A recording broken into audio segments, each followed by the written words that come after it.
Okay, imagine that you are taking a class to learn how to play sports. This is a ball handling class. And afterwards, you're expected to learn how to play soccer, baseball, anything that uses a ball. You take this one class, and then afterwards, you know how to use any ball in any class. And you'd say, that doesn't seem like a very good class. That seems like that's way too ambitious, that you're expecting students to just take this one class of ball handling and then tennis, racquetball, all of these sports that use any kind of ball.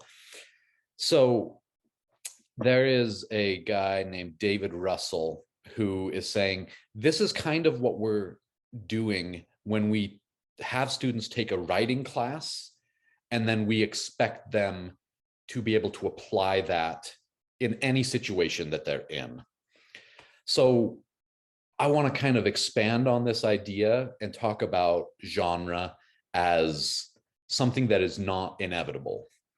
And how in this class, we're writing academic style, MLA format, and that's not necessarily the only writing you're going to do. So hopefully by the end, you have the idea of like, okay, I'm going to be doing a lot of more writing than just academic, essay, MLA, all of those subgenres. And so kind of wrapping your mind around how can you get more from this class that can apply across more writing spectrums. So he continues by talking about how, for example, if there was a Nobel laureate who wrote a world-changing scientific paper and tries to write a news account of the discovery for the front page of the newspaper, he might fail miserably in writing that journalistic style, even though he reads the newspaper every day and is obviously super smart. He's made this discovery. Oh, he's a genius. Of course he could write a news article. No, he might fail in writing that. And like, why is that? It's like, okay, there's different genres. He's mastered the academic science paper, but journalism is not necessarily lesser. Maybe he doesn't use the fancy words, but that's a problem for him. And so he needs to learn a completely different context. Activity system is the technical term for it. Um, so be thinking about, we're coming back to writing, but I want to portray this in a different way. So switching gears, bracket that, we're moving. Imagine I were to show you a movie trailer right now. And hint, I'm going to show you a movie trailer right now. It's going to be a kind of a horror, not like gory horror, but just scary horror.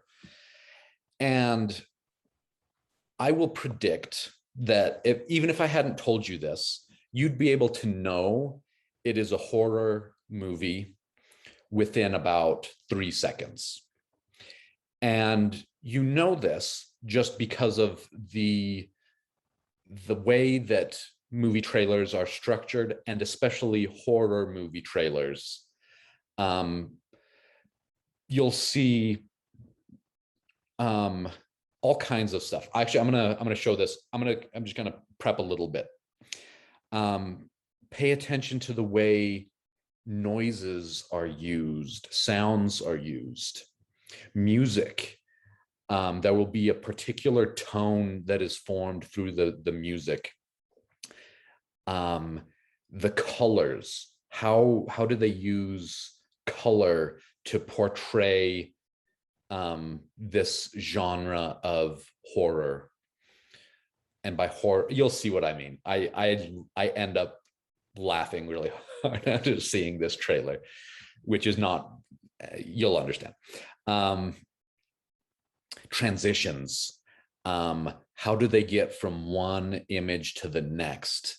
There's a particular way that it happens.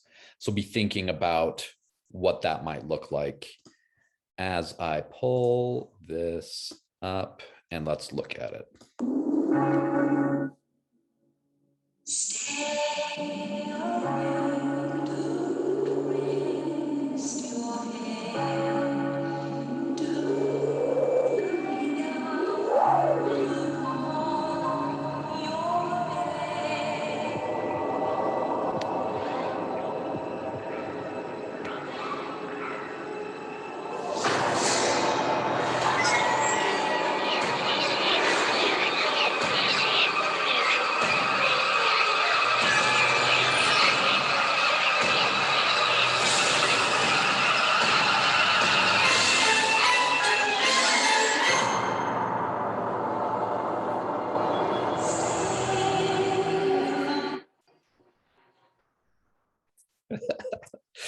Oh my gosh, that gets me every time. Oh no, that's not what I wanted.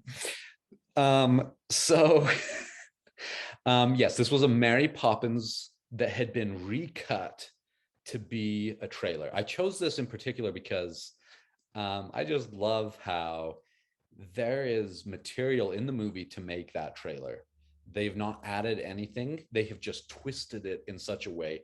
Mary Poppins is a very family-friendly Disney movie, and yet you add that creepy background noise to her singing. You change the color balance to be more muted, and you add those creepy like transitions, the heartbeat noise.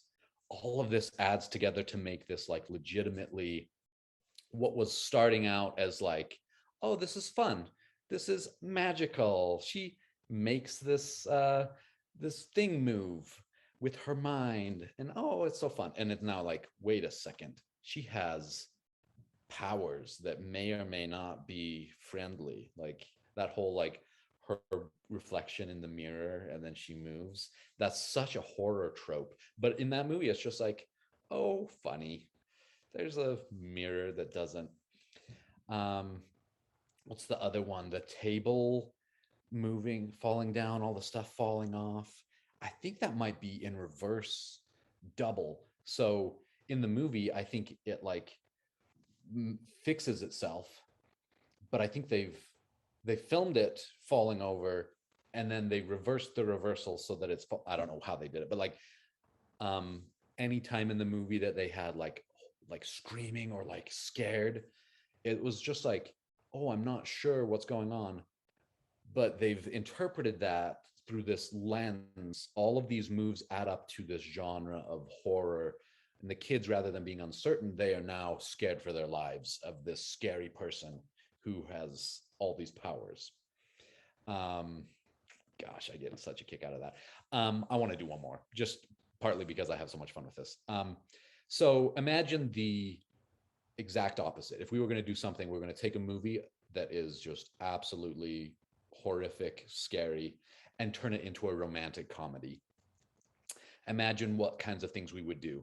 There'd be a lot of things that were different. So maybe in the original, there would be scary, creepy moments with weird noises. And then now in the romantic comedy, it's going to be all light and fun and brighter, maybe. At the very least, something that is smooth and easy rather than jumpy and puts you on edge.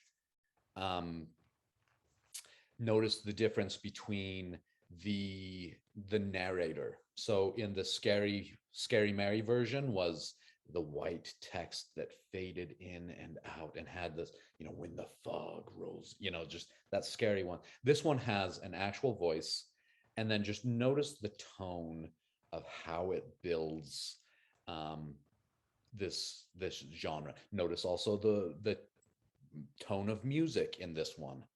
I think comparing these two will really kind of make it clear what I'm talking about. This one actually won first place in a competition that was like this, how to cut a movie that was opposite into a trailer that is a different genre.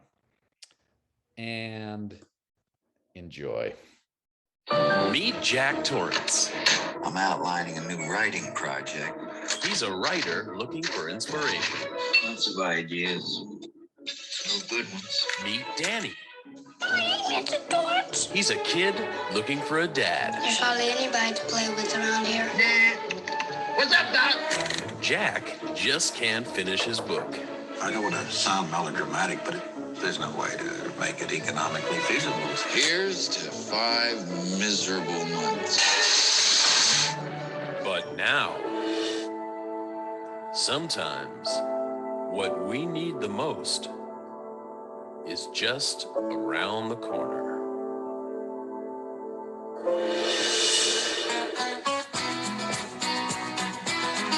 I'm your new foster father. I'd do anything. Climbing up on Salisbury Hill, I love it. I could see the city light. My heart going boom, boom, boom. Son, he said, grab your things, I've come to take you home. Shining. Oh my goodness. Oh, that one gets me too. So that was the movie The Shining, which is about a family, something goes to a creepy house and they go crazy, and the Nicholas, that character, that's the one where he hacks through the door with the axe and completely goes crazy, kills everybody. I don't know. I haven't seen it, but it is not a romantic comedy. But did you see all of those ways that they sold it completely as a romantic comedy, completely twisting that plot to be, man, what a feel good. I want to watch that movie right now to just feel good about the romance. Oh, the little kid needs a father. Oh, his writing project. Will they be able? Oh, it will all turn out well because it's a romantic comedy, not a butchering horror movie. Notice there, like the transitions, like it had the screen go from one side to the other. That is not a kind of a transition that would show up in a horror trailer. It would be like, that's really weird. In this, it was just, oh, it's playful. It's like, oh, we're the narrator too. Jack is a guy who, that would totally kill the horror genre if you had a voice like that narrating. For this, though, the pop music, the all the happy, fun moments probably from the movie they plugged into here of like, oh, him smiling. There's even a moment, I had a student point out that there's a quick kind of montage that goes along with the music, which is an awesome move, but it's him kissing her. But apparently that's like at the end of the movie when she's dead and he's kissing her lifeless body. And it's like, oh my gosh, that is so creepy if you know that. But like in the context, it's just like, yeah, sure, why not? Like they're kissing because it's a romance. And it's like, whoa, this is what a brilliant, I'm not surprised that they won first, because that is amazing that they were able to master the genre of romance and horror, to be able to pull and merge them in such a way that is not easy to do. Okay, let's take this into world of writing a little bit more. So I have pulled up the Purdue Online Writing Lab. I have pulled up their MLA formatted writing sample. I want to point out a few things and relate this to the discussion that we just had about movie trailers. So it's a little distracting because there are these boxes all around, green boxes explaining just MLA guidelines generally, blue containing directions for how to write, so more specific things. Heading, I mean, all of this should be familiar because you've done MLA formatting. So toward a recovery of 19th century farming handbooks. While researching texts written about 19th century farming, I found a few, okay.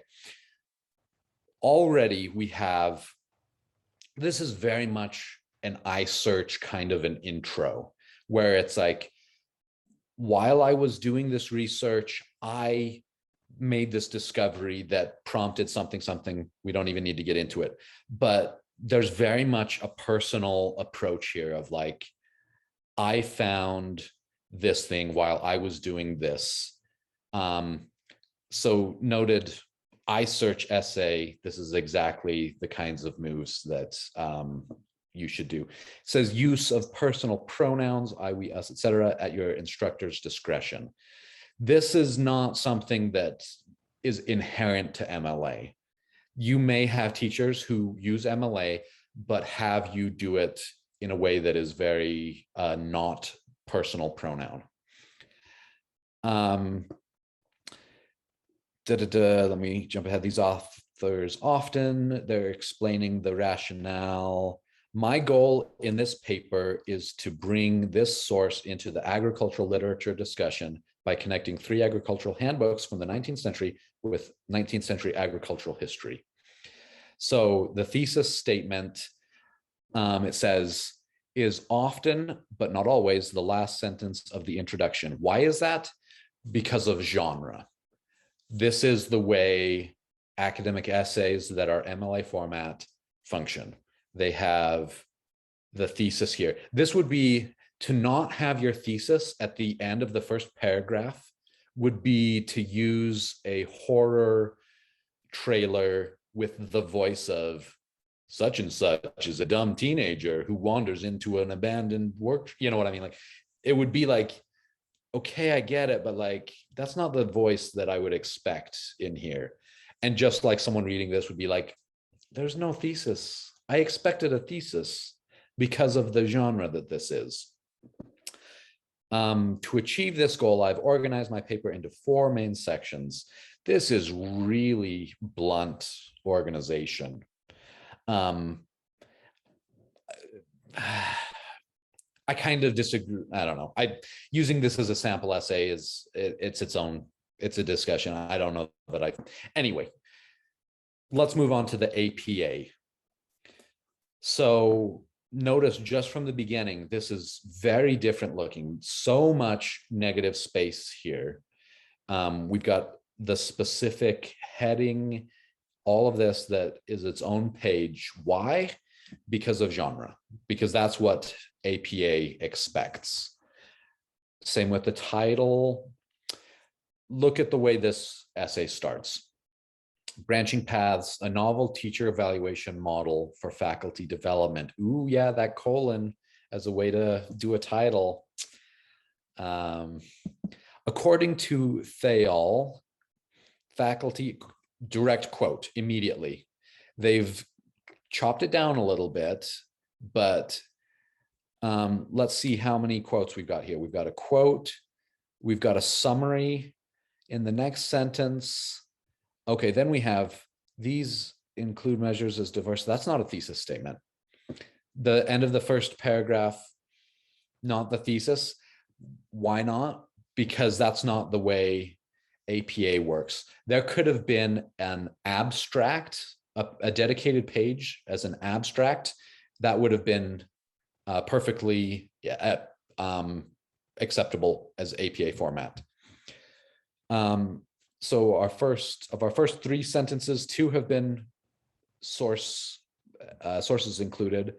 We got 3 of the first 4, 4 of the first 5 with double summaries here. This one has 1, 2, 3 sources. So there are 4 sources in this sentence. Yep, another quote. That's 5 out of 6, 6 out of 7. I mean, you get the idea. Of the first like dozen sentences, the vast majority have some kind of quote in it. It's like, wow, why is that? Oh yeah, because that's the genre that we're going for. This is, as MLA, this is like, holy moly, that is way too quote heavy. put some more analysis and thought of like, how do you get this across? In here, this is perfectly the way it should be. This is a model student paper. And it's like, wait a second, they're both essays. They're both on the Purdue OWL, but man, these look very, very different because one genre does not fit all. You might need to write this way in a class that you take in the future. And if you approach it in the MLA style of writing it like an iSearch, your teacher will be like, man, get some quotes in there. Where is this coming from? Like, who cares about what you think about this? Let's get the professionals of the field, because it's just a different genre and you can't mix and match, just like the Nobel laureate could not plug the skills he used for that into the journal article. A few other things to point out. So that's not even the literature review of this essay. The literature review comes later. This is just the introduction of, here's where I'm coming from, here's a bunch of sources. And just as a hint, the dissertation that I wrote had a lot of those same kind of moves. I had a literature review. It was a chapter rather than a section, but in an essay that's 20 pages, you're going to have a literature review section. Just so you're not too intimidated though. So 9 pages, 10 pages, 11 pages, 12 pages, 13, 14 with a awesome diagram, 15, 16. Okay, I said I was not trying to intimidate you. For the sake of brevity, the rest of the body of the paper has been omitted. The reason I noticed that is because the last time I looked at this, I was like, wait a second, there's no discussion section. There needs to be a discussion section. There is a methods section, but usually after the methods section, there's a discussion and then a conclusion. And how did I know that? Because I'm familiar enough with APA to know how it's structured. And so I knew that there was something missing, even though, man, 16 pages, that's a huge essay, but it must have been like 20 to 25, maybe even 30 pages. Also, only 2 pages of sources until you look at the bottom of it. They only got to the D's before they were like, academic article for which, oh no, wait. For the sake of brevity, the rest of the references have been omitted. So was there 5 pages of sources, 6? Something like that, probably. The reason I share this is like, this is way advanced. This is like, if even part of a undergraduate degree, I would say this is probably more master's degree level of APA. So it gives you a flavor for what the pure unadulterated APA should be, minus abstract. But this is like the very best. So you shouldn't be comparing yourself to this, like, unless of course you're going to be going into a master's or a PhD in some field, in which case this is the kind of stuff you're going to be writing. Anyway, genre is so important in the way you portray, the words you use, the structure. I mean, the MLA had headings, so it's not even the headings, but it's the very tone, just like Scary Mary used a tone that was very separate to do something else, or The Shining used the different tone for the rom-com. You have the power to construct your writing in a way that can make or break the genre you're going for. And you will probably come across genres. I could pull up different kinds of writing, journalistic writing, blog writing. Online writing generally has more of a focus on bullet lists, images, and conciseness. And we could break that down.